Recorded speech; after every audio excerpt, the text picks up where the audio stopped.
Hello everyone. Hello everyone. हम लोग का ये फोर्थ स्लाइड है hydrogen and its compound topic का। ठीक है, इस फोर्थ स्लाइड में हम लोग पढ़ने वाले हैं बहुत ही ज़्यादा इम्पोर्टेंट और बेसिक एक फिनोमिना है जो आपको समझ में आना चाहिए, बहुत जरूरी प्रैक्टिकली लाइफ का होता है समझना।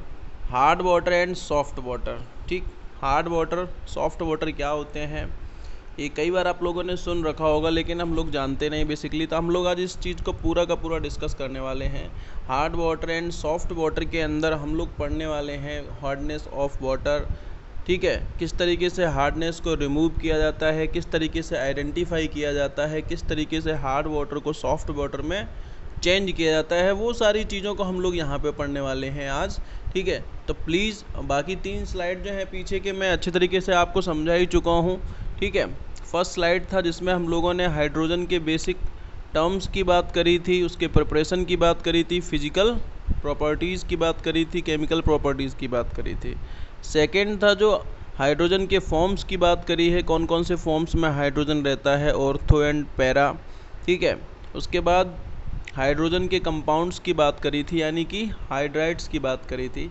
आपके पूरे पीरियोडिक टेबल में S block, P block and D and F block, चारों ब्लॉक्स के थ्रू जो हाइड्राइड्स क्रिएट किए जाते हैं, प्रोड्यूस करे जाते हैं, बनाए जाते हैं, ठीक है, फॉर्म होते हैं, उन सभी हाइड्राइड्स को किस तरीके से हम लोग ने स्टडी किया था उस वाली स्लाइड में हम लोगों ने देखा था। कौन कौन से किस टाइप के हाइड्राइड्स बनते हैं, क्या प्रॉपर्टीज़ होती हैं। ठीक है, और उसके बाद थर्ड स्लाइड जो रहा आपका, ठीक है, उसके बाद अब आपका फोर्थ स्लाइड है। ठीक, तो हम लोग अच्छे तरीके से समझने वाले हैं कि यहाँ पे hard water and soft water क्या है, कैसे है। ठीक, तो अच्छे तरीके से ध्यान दीजिए। सबसे पहले वाटर जो है आपका 2 कैटेगरी में डिवाइड हो जाता है। एक आप देख रहे हैं हार्ड वाटर एंड एक आपका सॉफ्ट वाटर। हार्ड वाटर क्या होता है? Water which does not generate form, जहाँ पे झाग, साबुन के साथ में जब झाग क्रिएट नहीं होता है, ठीक है, सोप विथ सोप, तो आप समझ लीजिएगा कि जो वाटर है आपका हार्ड वाटर है। सॉफ्ट वाटर क्या होता है? जनरेट फॉर्म विद सॉप, ये आपके सॉप के साथ में फॉर्म जनरेट कर देता है, फेना जनरेट कर देता है। ठीक है, सॉफ्ट वाटर हम लोगों के काम का होता है, प्लस ये पीने की ड्रिंकिंग एबल होता है। हार्डनेस ऑफ वाटर होती क्या है? Due to presence of soluble salt. अब एक चीज़ समझना, आप हार्डनेस सॉफ्ट वाटर समझ लिया कि हार्ड वाटर क्या है, सॉफ्ट वाटर क्या है, कैसे पहचानते हैं भाई, होती किस वजह से हार्डनेस है। सबसे पहली चीज़ ये भी तो है, हार्डनेस ऑफ वाटर जो है किस रीजन से होती है उसकी बात करते हैं। Due to presence of soluble salt, इसके अंदर कुछ सॉल्ट जो हैं प्रेजेंट रहते हैं, उनकी वजह से हार्डनेस रहती है। तो ये हार्डनेस जो होती है 2 टाइप की होती है बेसिकली आपकी, एक तो टेम्परेरी हार्डनेस होती है और एक आपकी परमानेंट हार्डनेस होती है। ठीक है, तो दोनों को हमें समझना है। जो टेम्परेरी हार्डनेस होती है due to presence of soluble bicarbonates of Mg and Ca, magnesium and calcium के बाइकार्बोनेट्स की वजह से टेम्परेरी हार्डनेस होती है।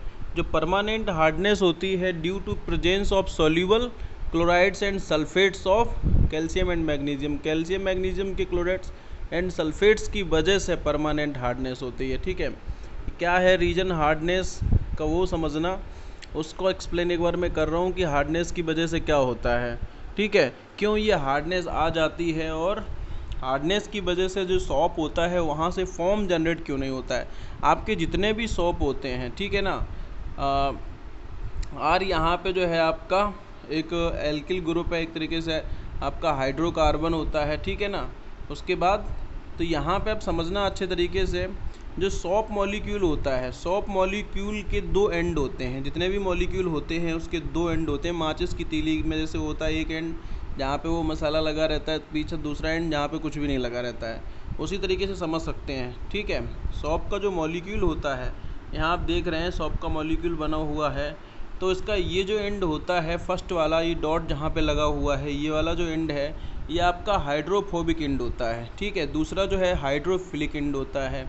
अब इन दोनों एंड्स का कुछ काम होता है। क्या काम होता है? ये किस तरीके से वाटर मॉलिक्यूल के साथ अटैच होते हैं, उसी के व्याप पे हार्डनेस डिफाइन होती है। ठीक है, और उसी के हिसाब से फिर उसी फिनोमिना से फॉर्म क्रिएट होता है। फॉर्म में छोटे छोटे जो बबल्स होते हैं, वो बबल्स इसी से क्रिएट होते हैं। कैसे समझना, जो इसका हाइड्रोफिलिक एंड होता है ये अट्रैक्ट टुवर्ड वाटर, ये वाटर से अटैच होने की कोशिश करता है, मतलब ये अट्रैक्ट होता है किधर, वाटर मॉलिक्यूल की तरफ से। और ये जो होता है हाइड्रोफोबिक एंड, ठीक है, दूसरा वाला ये पीछे साइड पर रहता है, ठीक है, नॉन पोलर हाइड्रोकार्बन चेन होती है। तो समझना यहाँ पे all the hydrophilic and attach with water molecule and create bubble और फॉर्म। ये जो हाइड्रोफिलिक एंड होते हैं ये सारे के सारे वाटर मॉलिक्यूल से जुड़ जाते हैं, इससे क्या होता है, इससे बबल क्रिएट हो जाता है, ठीक है। तो बबल हम लोग देखते हैं इस तरीके से क्रिएट होता है, लेकिन but in the presence of CaCl2 and MgCl2, magnesium और कैल्शियम के जो क्लोराइड्स हैं ये जब अवेलेबल होते हैं तो होता क्या है, फॉर्म क्रिएट नहीं होता है। क्यों? क्योंकि जब ये कैल्शियम और मैग्नीशियम के क्लोराइड अवेलेबल रहेंगे आपके वाटर के अंदर तो ये मैग्नीशियम और कैल्शियम आयन क्रिएट करेंगे, मैग्नीशियम और कैल्शियम आयन क्रिएट करेंगे। इनकी वजह से क्या होगा, इनकी वजह से जब जो सॉप है आपका, सॉप मॉलिक्यूल है, attract toward Mg+2 and Ca+2। अब आप देख रहे थे यहाँ पे जो आपका सॉप है, सॉप का मॉलिक्यूल है, यहाँ पे ये निगेटिव चार्ज है जो हाइड्रोफिलिक एंड है। अब ये हाइड्रोफिलिक एंड इस पर निगेटिव चार्ज है, ये आपका कैल्शियम और मैग्नीशियम आयन की तरफ अट्रैक्ट होगा ज़्यादा as compare than water molecule, ठीक है ना। वाटर मॉलिक्यूल जो है उसके कंपैरिजन में ये मैग्नीशियम और कैल्शियम आयन की तरफ ज़्यादा अट्रैक्ट होगा, और इस वजह से क्या होगा, ऑल द या maximum shop molecule trapped bye these calcium और मैग्नीशियम आयन जो है वो ट्रैप कर लेते हैं, ठीक है। And form not generate, form जो होता है वो जनरेट इस वजह से नहीं होता। This condition is called hardness of water. इसी को अपन लोग बोलते हैं क्या, हार्डनेस ऑफ वाटर। ये जो कंडीशन होती है इसको हार्डनेस ऑफ वाटर बोलते हैं। अब इसको रिमूव कैसे किया जाता है, समझने की बात वो है, removal of hardness of water. कि भाई हार्डनेस यानी कि आपके पास जब हार्ड वाटर है अवेलेबल, ठीक है, तो जब हार्ड वाटर है उसमें आपके पास कैल्शियम और मैग्नीशियम आयन अवेलेबल हैं, तो इन्हें आप अगर रिमूव कर देते हैं, यहाँ पे जैसे फिगर बना हुआ है, इस फिगर में आप देख पा रहे होंगे अच्छे तरीके से कि यहाँ जो फर्स्ट बीकर है आपका, इसमें कैल्शियम और मैग्नीशियम के आयन्स अवेलेबल हैं। अगर आपने कैल्शियम मैग्नीशियम आयन्स को रिमूव कर दिया तो जो आपको वाटर मिलेगा free from calcium and magnesium and soft water, इसी को अपन क्या बोलते हैं, सॉफ्ट वाटर। तो ये किस तरीके से अपन रिमूव करेंगे समझने बस उस चीज़ को है। पहला फर्स्ट मेथड है हम लोग का रिमूवल ऑफ टेम्परेरी हार्डनेस। तो फर्स्ट सिंपल बहुत है। फर्स्टली क्या है, फर्स्ट एक तो आप बॉईल कर सकते हैं बाय बॉइलिंग सॉल्यूबल मॉलिक्यूल्स जो हैं आपके soluble bicarbonates are PPT in form of carbonates, ठीक है। जो सॉल्यूबल बाइकार्बोनेट्स होते हैं इन्हें प्रेसिपिटेट करना रहता है इन फॉर्म ऑफ कार्बोनेट्स के फॉर्म में इनको प्रेसिपिटेट करते हैं। कैसे, ये रिएक्शन आपका दिया गया है। आप क्या करते हैं, जब आप बॉयल करते हैं, ठीक है, तो ये CaHCO3 कैल्शियम का बाइकार्बोनेट जो होता है बॉयल करने पे ये इनसॉल्यूबल हो जाता है, यानी कि वाटर और CO2 में ब्रेक हो जाता है अलग से। CO3 जो होता है ये आपका प्रेसिपिटेट हो जाता है और ये अलग हो जाता है इजीली। तो इस तरीके से क्या होता है कि आपकी तो हार्डनेस जो है वो अलग हो जाती है। इनसॉल्यूबल रहेगा, तो वाटर में जब बाइकार्बोनेट है तो सॉल्यूबल रहेगा, जब इनसॉल्यूबल सॉलिड स्टेट में आ जाएगा तो इनसॉल्यूबल रहेगा। तो इसको आप बाहर इजीली निकाल सकते हैं किसी भी तरीके से फ़िल्टर करके, और आपका हार्डनेस जो है वो दूर हो जाएगा वाटर का। सेकंड आपका पॉइंट है बाई एडिशन ऑफ लाइम। अगर आप इसमें लाइम मिला देते हैं, कैल्शियम हाइड्रोक्साइड मिला देते हैं, तो क्या होगा, तब भी आप वाटर की हार्डनेस को दूर कर सकते हैं। किस तरीके से, रिएक्शन आपका देखिए यहाँ पे आप देख पा रहे हैं जिस तरीके से कि कैल्शियम बाइकार्बोनेट जो है कैल्शियम हाइड्रोक्साइड के साथ जैसे ही रिएक्ट करता है तो उस रिएक्शन में क्या हो रहा है, उस रिएक्शन में आप देख पा रहे होंगे कि एक तो आपका कैल्शियम कार्बोनेट प्रेसिपिटेट हो जा रहा है और वाटर एंड CO2 ये ब्रेक हो जा रहा है। जब ये कैल्शियम बाइकार्बोनेट ब्रेक हो जाएगा तो आपके वाटर की जो हार्डनेस है वो ख़त्म हो जाएगी, PPT बन जाएगा, प्रेसिपिटेट हो जाएगा। इसको आप फिल्टर से अलग निकाल सकते हैं। इसी तरीके से मैग्नीशियम का अगर बाइकार्बोनेट आपको मिल जाता है तो इसको भी आप सोडियम हाइड्रोक्साइड मिला देते हैं इस तरीके से, ये MgOH होल्ड मैग्नीशियम हाइड्रोक्साइड का प्रेसिपिटेट बन जाएगा और यहाँ से भी आपको हार्डनेस दूर कर सकते हैं इजीली। सेकेंड आपका जो है रिमूवल ऑफ परमानेंट हार्डनेस। अगर आपके वाटर की परमानेंट हार्डनेस है तो उस वाले केस में, अब परमानेंट हार्डनेस आप जानते हैं क्या होता है, उसमें कैल्शियम मैग्नीशियम के क्लोराइड एंड सल्फेट अवेलेबल होते हैं। ये सब आयंस जो आपको यहाँ पे लिखे हुए हैं ये उसके अंदर प्रेजेंट रहते हैं। अगर ये प्रेजेंट उसमें रहेंगे तो उस जो हार्डनेस रहेगी वाटर की, वो हार्डनेस कौन सी हार्डनेस होगी, परमानेंट हार्डनेस। तो यहाँ पे क्या करना रहता है, अब आप परमानेंट हार्डनेस को अगर रिमूव कर रहे हैं तो एडिंग वॉशिंग सोडा, अगर आप वॉशिंग सोडा उसमें मिलाते हैं Na2CO3, ठीक है, तो Na2CO3 जैसे ही आप उसके अंदर मिलाएंगे तो क्या होगा आपका MCO3, यहाँ पे एक रिएक्शन बेसिक रिएक्शन लिखा हुआ है, ठीक है, यहाँ पे M वाले जगह पे आप कैल्शियम मैग्नीशियम कोई भी ले सकते हैं, तो ये कैल्शियम या मैग्नीशियम का कार्बोनेट बन जाएगा जो कि PPT यानी कि प्रेसिपिटेट हो जाएगा, और साथ में NaCl आयन एक्सचेंज मेथड के थ्रू क्या बन जाएगा, NaCl बन जाएगा। तो इसमें क्या होगा, अगर आपका सल्फेट है, इसी तरीके से क्लोरेट का एक रिएक्शन देख लिया आपने, एक सल्फेट का रिएक्शन भी आप देख सकते हैं, तो यहाँ पे भी आपका जो है वो कार्बोनेट बन जाएगा और प्रेसिपिटेट हो जाएगा। तो इस तरीके से आप परमानेंट हार्डनेस को रिमूव कर सकते हैं। कैल्गन मेथड, ये काफ़ी इंपॉर्टेंट और अच्छा मेथड है, समझना अच्छे तरीके से। पहले तो कैल्गन क्या होता है, कैल्गन एक कंपाउंड है, क्या है, NaPO3 का होल 6, ठीक है, इसको सोडियम हेक्सा मेटाफॉस्फेट भी बोलते हैं। इसका अगर आप इसको अलग इसके कॉम्प्लेक्स फॉर्म में लिखना चाहेंगे तब आप इसको इस तरीके से लिखेंगे Na2 ब्रैकेट Na4PO3 का होल 6, ठीक है। दिस कॉम्प्लेक्स ट्रैप्ड कैल्शियम और मैग्नीशियम आयन, ये वाला जो कॉम्प्लेक्स आपका बना हुआ कंपाउंड है, ये कंपाउंड क्या करता है, कैल्शियम और मैग्नीशियम आयन को सोडियम आयन से, जो आपका अंदर में सोडियम आयन यहाँ पे है, ये सोडियम आयन क्या करता है, इसको ट्रैप कर लेता है, एक्सचेंज कर देता है, ठीक है। कैल्शियम और मैग्नीशियम आयन को यहाँ पे कैल्गन जो है कैल्गन कॉम्प्लेक्स जो है वो अपने अंदर ट्रैप कर लेता है, इससे भी हार्डनेस दूर होती है। यानी कि रिएक्शन पहले देखते हैं हम लोग तो समझ में आपको अच्छे से आएगा।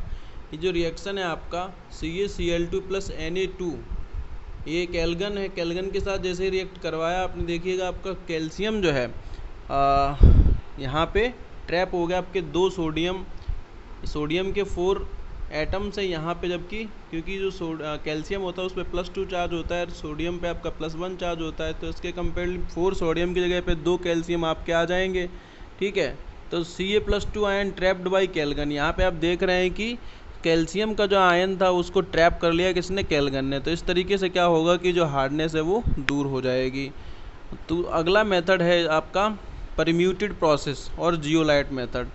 देखिएगा इसको अच्छे तरीके से, परम्यूटेड प्रोसेस और जियोलाइट प्रोसेस। एक्चुअल में क्या होता है, जियोलाइट क्या होते हैं, पहले तो समझना है इस बात को। जियोलाइट जो होते हैं आपके एल्युमिनियम के सिलिकेट्स होते हैं, ठीक है। अब ये एल्युमिनियम के सिलिकेट्स यानी कि कुछ compound with specific pore size on surface, compounds कुछ रहते हैं जिनके ऊपर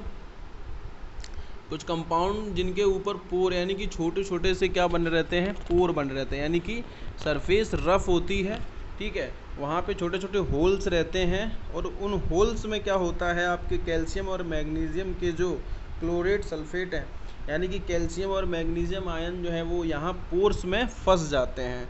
तो इस तरीके से जियोलाइट या परम्यूटेड प्रोसेस के थ्रू हम लोग भी परमानेंट हार्डनेस को दूर करते हैं। समझना, यहाँ पे जियोलाइट का फॉर्मूला दिया गया हुआ आपके Na2Al2Si2OH.XH2O, ठीक है, या फिर इसको NaZ भी बोल सकते हैं। ये जो आपका Al2Si2OH.XH2O इतना सेक्शन जो है, ये आप इसका जेड जियोलाइट, इसी सेक्शन को अपन बोलते हैं, यहाँ पे आपको दिख रहा है, ठीक है। ये जो सेक्शन है इसको आप क्या बोलते हैं, जियोलाइट। तो समझना यहाँ पे रिएक्शन आपको दिया गया, अगर आप Na2Z, यहाँ पे एक फिगर भी बना हुआ है, नेक्स्ट पेज पे है, तो उसको भी समझना है अभी अच्छे तरीके से, तो फिगर के थ्रू और अच्छे समझ आएगा। पहले रिएक्शन आप देखिएगा, Na2Z जो है, चलिए पहले एक बार हम फिगर को देख लेते हैं। ये आपका फिगर बना हुआ है, ठीक है ना। अब इसमें क्या है, एक कंटेनर आपने लिया हुआ है, यहाँ से आप ऊपर से हार्ड वाटर को इनलेट करवाते हैं इस वाली जगह से। जैसे ही आपने अगर हार्ड वाटर को इनलेट करवाया, ठीक है, तो क्या होगा, अंदर यहाँ पे एक Na2Z जियोलाइट का क्या लगा रहता है, एक लेयर जियोलाइट की जाली लगी रहती है। अब क्या होता है, जियोलाइट की जाली है, इस पे पानी जाएगा तो पानी में जो आपके कैल्शियम मैग्नीशियम के आयन है वो जियोलाइट पोर्स में फंस जाएंगे, ठीक है, और आपको क्या मिल जाएगा, सॉफ्ट वाटर। इसके नीचे नीचे आप देख रहे हैं एक लेयर और लगी हुई है। ये जो लेयर है, ये लेयर किसकी है, NaCl की। अब ये NaCl की जो लेयर लगी रहती है, ये क्यों लगी रहती है, ये लगी रहती है रीजनरेशन के लिए।